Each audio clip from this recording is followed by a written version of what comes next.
Research shows the most popular flavor of ice cream is plain vanilla, but this plain vanilla Fairlane is definitely not plain.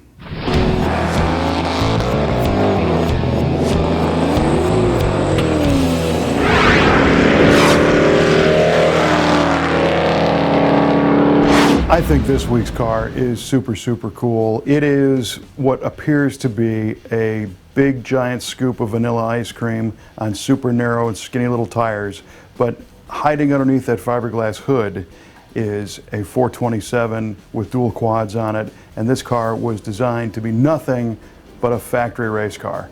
It's a 66 Ford Fairlane 500, very limited production. They only made 57 of these cars total, and it is covered in lightweight parts, and it's devoid of all the options, so it is a bare bones car designed to do nothing but go fast. With the hood lifted off, it's easy to see all of the monstrosity that makes up a 427 R-Code V8. Dual quad carburetors, it's high compression, 425 horsepower. I mean, in a lightweight car like this, that's what it's all about. That's hot rodding, that's a muscle car, that's having fun drag racing. You got no power steering, no power brakes, no air conditioning, no fancy bucket seats and console. This car is all business. Nothing but stuff to go fast and make it light. Well, you do have an AM radio, but I'd rather listen to that 427.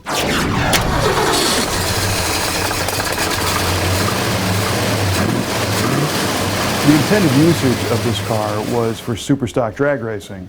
And to make a car go faster, you do two things. You add more power and you make it lighter.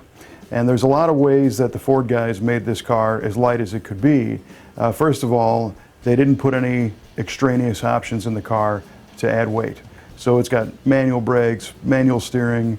This is one of two built that even the heater has been deleted. So they removed everything they possibly could. The sound deadening. It doesn't have fancy seats or creature comforts. It's as bare bones as you could get. And then they made some custom parts just for these Fairlane lightweights to make them even lighter. The first and most obvious is the hood. It's a fiberglass hood with a big open scoop in the front, but if you look closely you'll see that there are no hood hinges on this car, and that's from the factory. Instead it has 4 pins, and you get your friends together and lift the hood off and set it aside.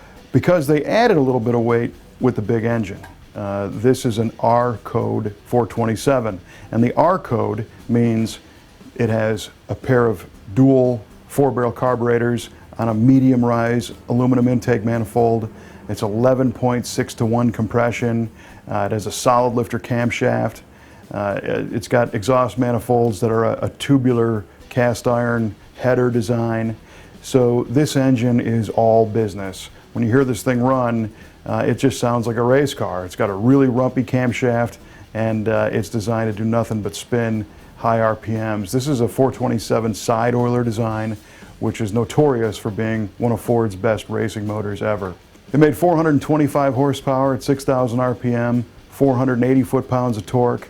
It sent all that power through a Ford 4-speed manual top-loader transmission, and the rear axle is a special design housing. It's a 9-inch, but they call it a spec housing, and it's got 389 gears. It made these cars drag strip terrors. It's kind of funny to think of putting all that power down to a wheel that's only a 14-inch wheel, 5.5 inches wide with bias ply tires. But even so, they still ran mid-14-second quarter miles at over 100 miles an hour. And in competition, an R-Code 66 Fairlane ran in the 1140s, setting a B-stock, super stock record. So these things really ran hard when they were set up right. Inside the car, you've got basically nothing. A giant black dashboard, black seats. The outside is finished in Wimbledon white. It does have a few giveaways. The 427 badge on the fender, and of course the hood bulge. But other than that, the dog dish caps, painted steel wheels, and solid white paint made this car either unnoticeable or a perfect backdrop ready to be numbered and labeled up with sponsor graphics to go race in NHRA Superstock.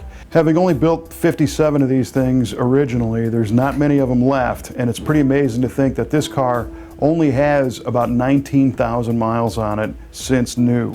It's been restored, so it probably looks a little bit nicer than it did the day it was born at the Ford factory, but this is what you got. And we mentioned that this is a lightweight. I think the heaviest Ford Fairlane you could get was around 3,700 pounds, and even with the big 427 in this one, it weighs a lot less than that. So it was definitely a competitor in the Superstock series, looking at the other competition it was racing against. It's one of the coolest cars in the Brothers collection, and it's also one of the feature cars in a brand new book that came out called Top Muscle, which features a bunch of cars from the Brothers collection, and you can pick up a copy of that on our Muscle Car of the Week website.